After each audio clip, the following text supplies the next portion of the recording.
Moïse, l'un des plus grands leaders de l'histoire biblique, a joué un rôle fondamental dans la libération des Hébreux de l'esclavage en Égypte et dans la transmission des lois divines. Sa vie, remplie de miracles et de rencontres directes avec Dieu, a été marquée à la fois par des moments de grandeur et par des défis personnels et spirituels. Même après sa mort, le mystère entourant son corps a déclenché une dispute céleste entre l'archange Michel et Satan, révélant la profondeur de l'héritage laissé par Moïse. Cette bataille spirituelle pour le corps de Moïse soulève des questions intrigantes sur la raison pour laquelle Satan s'y intéressait autant. Quel était le véritable objectif de l'ennemi en essayant de revendiquer le corps du prophète? Et que nous enseigne cette dispute sur l'importance du rôle de Moïse dans le plan de Dieu? Ces mystères continuent de fasciner les érudits et les croyants, nous invitant à réfléchir sur les batailles spirituelles qui transcendent notre compréhension. Pourquoi Satan a-t-il tant lutté pour le corps de Moïse? Peu de figures dans l'histoire se distinguent autant que lui. Moïse est passé de prince en Égypte à berger dans le désert, puis à prophète, assez audacieux pour défier un empire. Il a dirigé une nation entière et est devenu le messager des lois divines qui ont façonné des civilisations.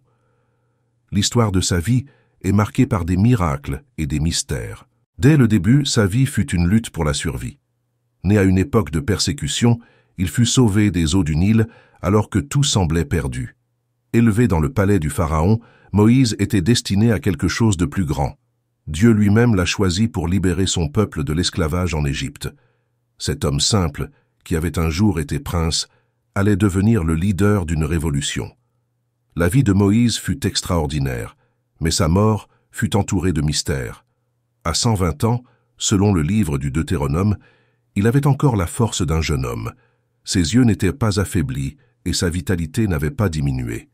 Et, de manière intrigante, personne ne sait encore aujourd'hui où son corps a été enterré. Dieu, personnellement, s'occupa de son enterrement, cachant le lieu à tous. L'histoire de Moïse est un voyage rempli de secrets. Sa vie a commencé dans le secret et s'est terminée de manière tout aussi mystérieuse. Qui était cet homme qui a tant dérangé Satan? Pourquoi sa mort était-elle si convoitée par l'ennemi? Pour comprendre cela, nous devons plonger dans la connexion profonde entre Moïse et le plan divin qu'il représentait. Moïse était l'élu de Dieu pour libérer les Hébreux de l'esclavage. Il n'était pas seulement un leader politique, il était le médiateur entre Dieu et son peuple, préparant le chemin pour le Messie à venir.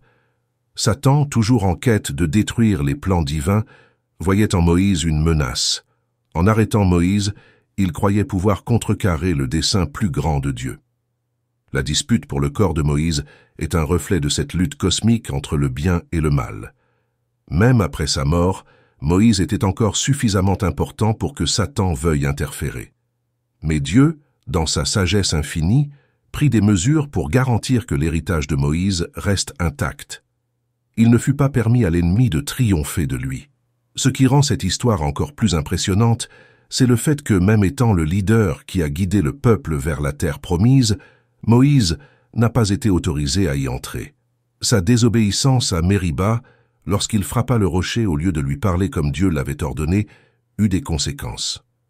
Ce moment de faiblesse lui coûta l'accès à la terre pour laquelle il avait tant lutté. Imaginez la scène.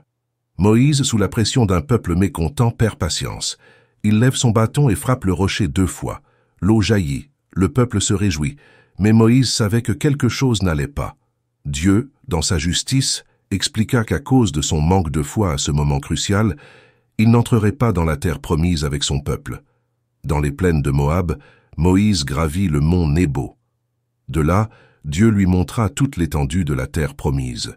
Il vit de ses propres yeux la terre où coule le lait et le miel, la terre que les Israélites avaient rêvé d'atteindre pendant des générations. Mais Moïse savait aussi qu'il ne poserait jamais le pied sur cette terre. Son voyage touchait à sa fin, et là, au sommet de la montagne, il quitta ce monde. Ce qui rend la mort de Moïse encore plus intrigante, c'est que ce fut Dieu lui-même qui s'occupa de son enterrement. Il n'y eut ni monument, ni tombeau grandiose.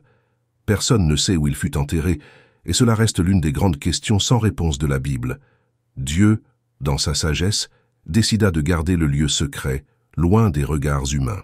Après la mort de Moïse, un événement inhabituel se produisit. Une dispute entre l'archange Michel et Satan au sujet du corps du prophète.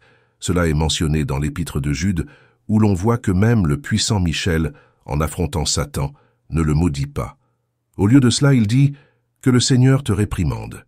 Cela révèle beaucoup sur la nature de cette bataille spirituelle. Mais pourquoi Satan voulait-il le corps de Moïse?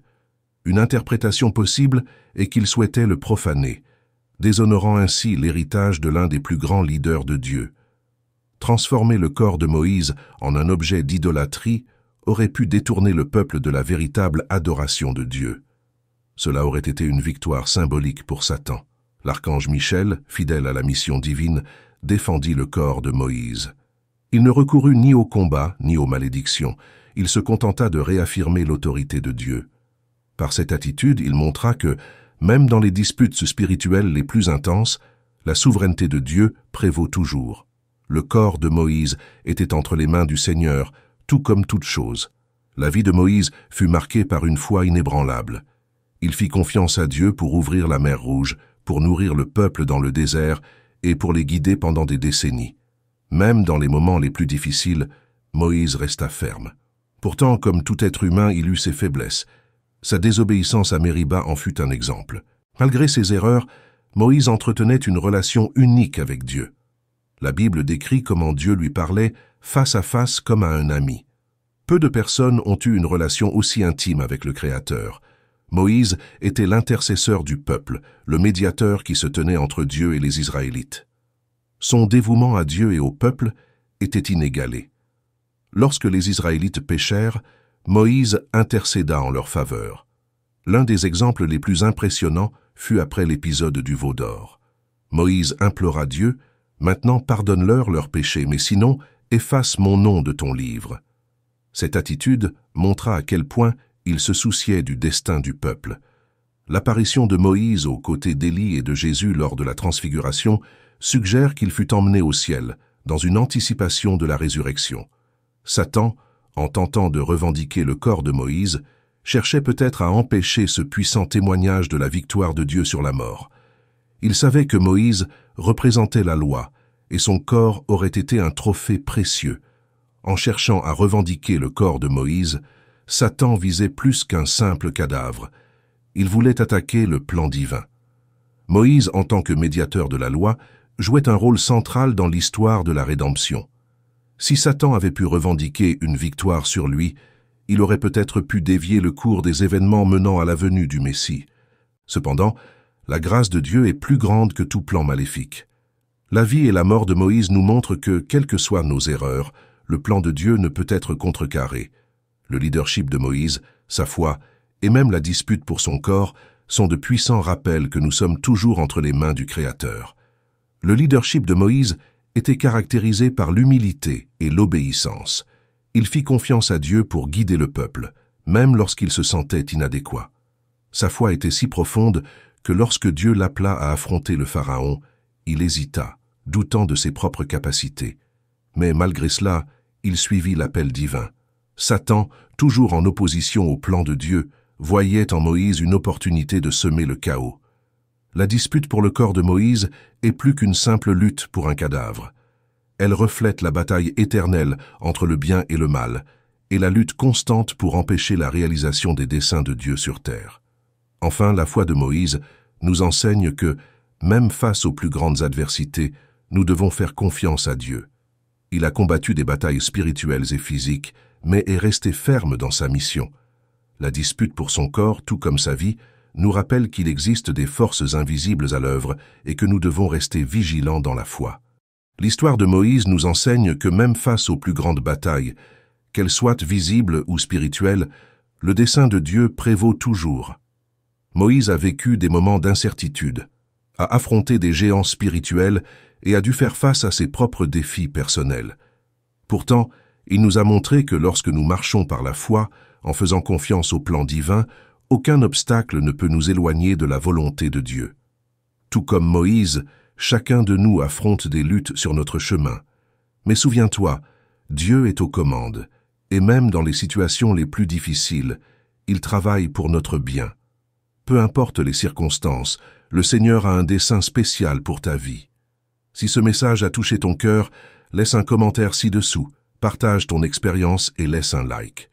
Et n'oublie pas de t'abonner à la chaîne pour continuer à suivre des contenus de foi et d'espoir. Que Dieu te bénisse.